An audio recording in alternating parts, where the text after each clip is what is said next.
Hello, yeah, this is for the record and for those interested, concerned, and who can take action. And this is for any evidence that I can scrape out or coincidentally get. It has meaning, perhaps.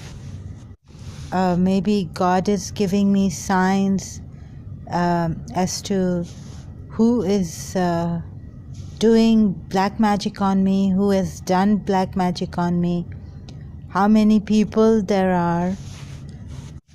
And so I also need to know who, why, and what's going on in my life and what has gone on. I mean, why this black magic and people keep coming like this in my life. Wherever I go, they follow me. Like I suspect this person who came to Holborn College, he was doing his LLM from LSE, London School of Economics, I was told. I think it was London School of Economics. He came to Holborn College for some extra lectures in the evening, mostly like something like that. I met him in the evening in the students' lounge at Holborn College. So this is again for evidence. There was a time I thought that I will do whatever I can in my power in Karachi, starting from Karachi, to bring justice, humanity, social order, social reform in Karachi. And so I thought that I would also work on this black magic case. And if I have to do it in a way that I have to, go door to door to find out and really work hard on it. So this is what I have now because I'm kind of incapacitated a lot, mentally and physically crippled. So whatever I'm saying and the people I'm mentioning, this is for evidence, people I suspect. This is a personal fight for justice, social order, social justice, wherever I can start. And I do have places where I can start and people whom I suspect. And with my condition, I have to do this at home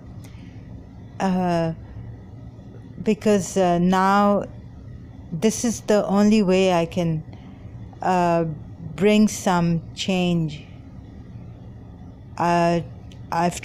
Please don't get me wrong. It's not that I didn't want to bring a change inside of me.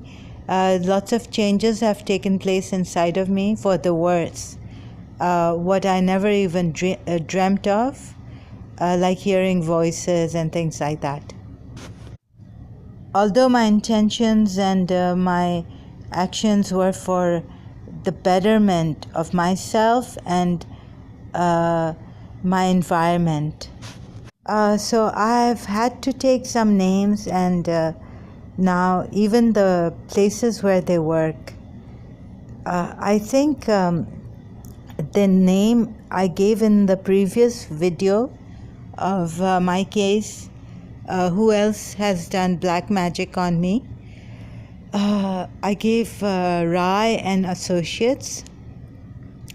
It's a law firm, but I have to correct myself. It's not Rai and Associates. It's Azam and Associates, Azam and Rai, sorry, Azam and Rai in Lahore. It is a law firm in Lahore, Pakistan. And please, think about this, because if we have these kind of lawyers, then what will be the thing of, of the future? Can you imagine? I mean, a lawyer who has done his LLM from London blaming me in an exchange of emails, who is totally a low psychopath. That I mean, personally, what I thought of him was he is a criminal. He's a criminal, a corrupted criminal.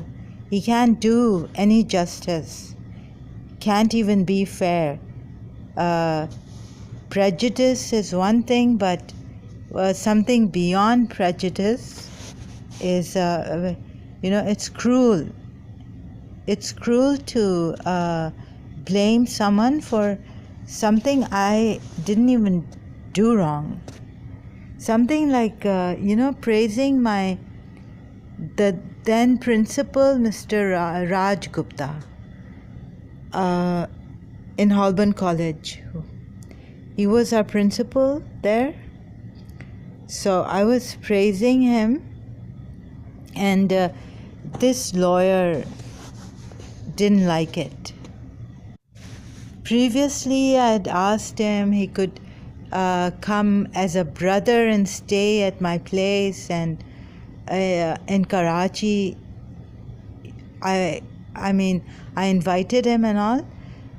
You could live in my house as a brother. But later I saw that how he changed, and so I just was very angry and very, very upset. These are like sick people. And then later on, this movie also came out, an Indian movie, Veer Zara, and I could relate to it so much. So I hope, thank God Mr. Gupta is in London, and so he's safe. I hope that another person I suspected who went to London, and he's got these, he had brought these people to my house, like one spiritual person, healer and all. And he had asked me, going to London, to give him someone I know, their contact number for, help, or if he needed anything, he could reach out to them. So I was scared. And then, then something happened, and Mr. Gupta also kind of changed on the phone when I spoke to him. After this Pakistani lad, Sayyid Yusuf Zaidi, went to London and had called him. Yes, so you can see that even my nature changing, how much I changed and started to resent madly against my principal, my beloved principal, Mrs. Munira Gulzar. And so even though I can't save all the lives, but I think that every life is important. We should be caring, kind, and not harming people. And so transparency is now very, very essential. I've had enough. We can't even go to the court the way they work. Against them, we can't, take the proper rule of law against them. They themselves are he's a lawyer, And Sayyid Yusuf Zaidi is the son of a judge who was at that time working in Sindh court, not the High Court, but Sindh court. Yes, and there were times when I wanted to go to find, or I knew the house where I had visited Sayyid Yusuf Zaidi. So I wanted to go and talk to his family when things started to get worse. My condition with me, things started to get worse. So I wanted to go and talk to his father and his mother about my condition, and but I couldn't. I would become really heavy, and I believe that, like in Karachi, so many Shias were being killed. So I was telling my people, Shias there, why can't we go out on the streets now and hold silent protests, or sit out of our houses. It was too much. We wouldn't have a family and then be dying in the house like I was. So for me, that was the only resort to end, show that we don't approve of this at all. No blood should be spilled, no one's blood. Someone's son, someone's daughter, someone's father, someone's family member, someone being widowed, a mother losing her child. So I think that this is a global family I believe in now, and everything, it's come to this for me that I'm bringing everything out in the open.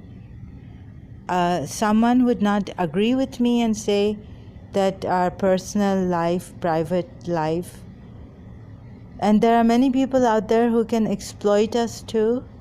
We can't trust anyone, and but I want to build. I wish for a trustworthy society, a reliable world where we can trust one another and not deceive or keep anyone in the dark. Yes, so I've had to take drastic measures. And even for Yemen recently, I was thinking, I wish I could go to Yemen, and those children who have just been martyred. So if I could do anything to stop the war in Yemen, maybe if I could, I started searching for the Houthi official website, or to find the Houthi leader whom I could speak to. I spoke to someone on Facebook some years back, and the thing is that that person was blaming Saudi Arabia, America, the United States of America, and Saudi Arabia. And so they can't trust America, neither can they trust Saudi Arabia for killing so many Shias. And, all that, the Al-Qaeda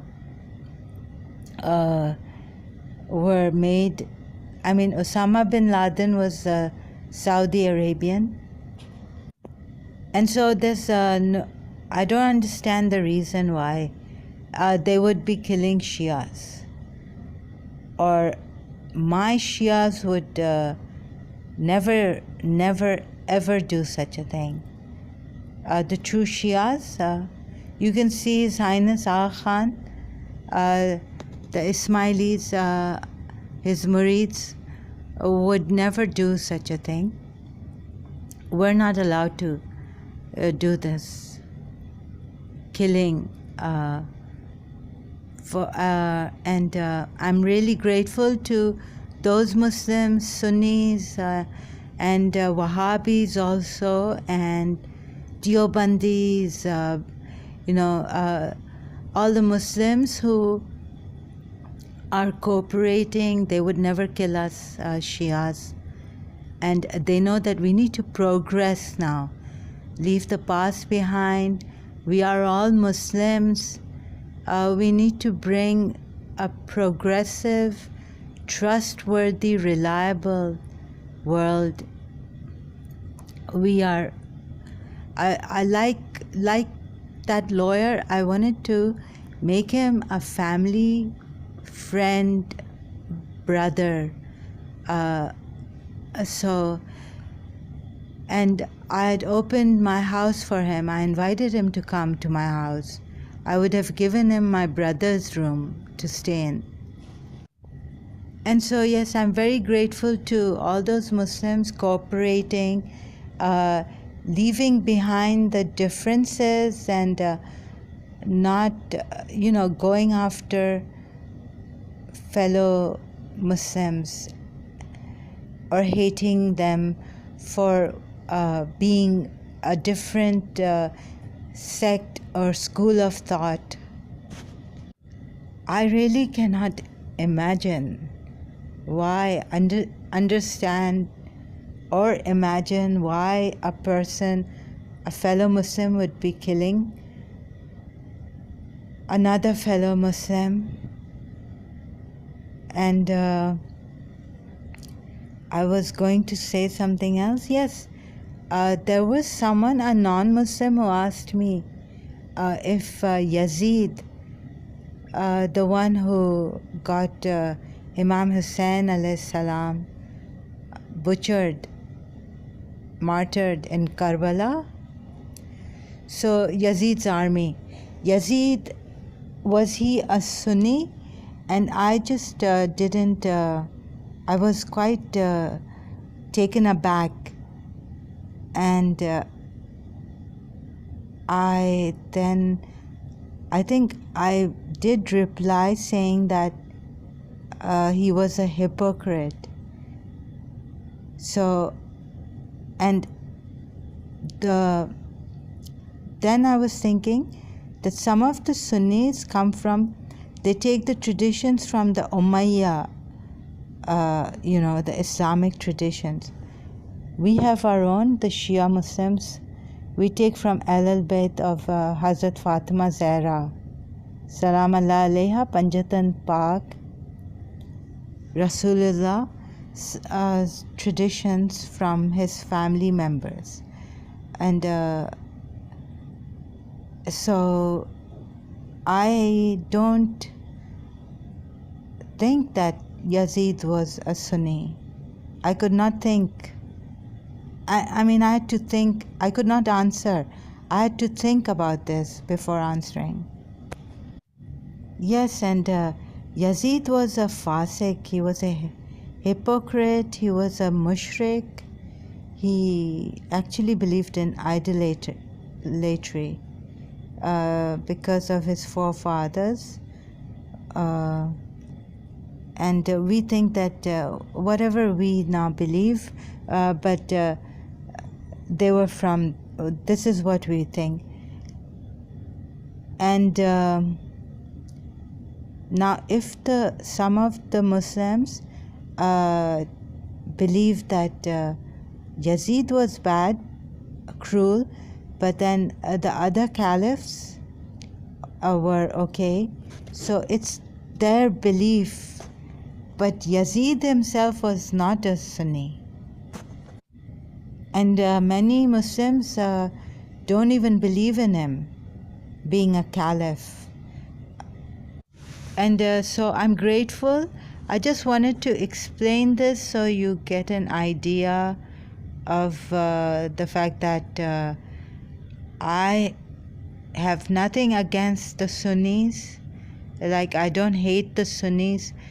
because even if they believe in the person who injured, because we believe it's written in our books that whoever injured Hazrat Fatima Zahra Salam Alaiha,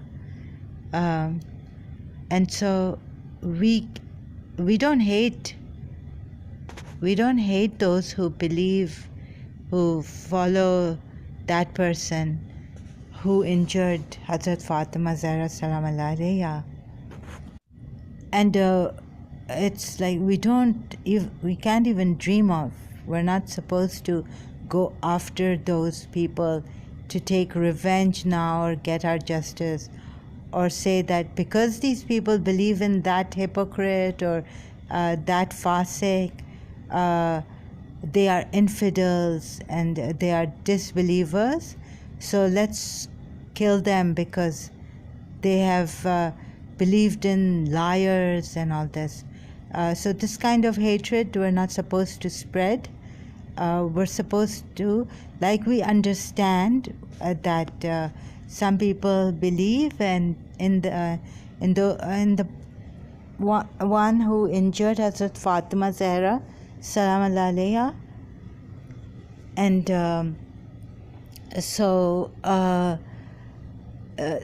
and was rude to Prophet Muhammad sallallahu alaihi wasallam. And on the day, it's written in the hadith, I think in both Sahihs, it's written in Sahih Bukhari, Raziyat al-Yom al-Khamis, I think. That's the hadith's heading. I hope I've the first Raziyat or some word like that, sorry, I don't know exactly, I'll check it later. And so I'm coming now back to the thing that I did law to bring reform in society and to help my principal, Mrs. Munira Gulzar. If I had to do it indirectly, because when I was going for law, when I started this, I didn't tell her directly that I'm doing this for you. Yes, and in every way I wish inside and outside for myself too, to be a good person. What am I searching for? Whatever may be the truth, I want to become a good person so that I don't harm anyone, I don't hurt anyone, I do good for others, and then God will decide later on where I stand. If I just want to be a good person and to do good to my fellow human beings. I want to be good to creation. I want to be grateful in this way. I wanted to be a good daughter. I wanted to be a good sister. I wanted to be like a good family member and a good person in my society with goodness inside, moral values in action, humanity in action, service, kindness to human beings. And I just cannot accept any tears falling from people's eyes, because they are hurting, they are lonely. Some could be lost, so we pray for the lost people.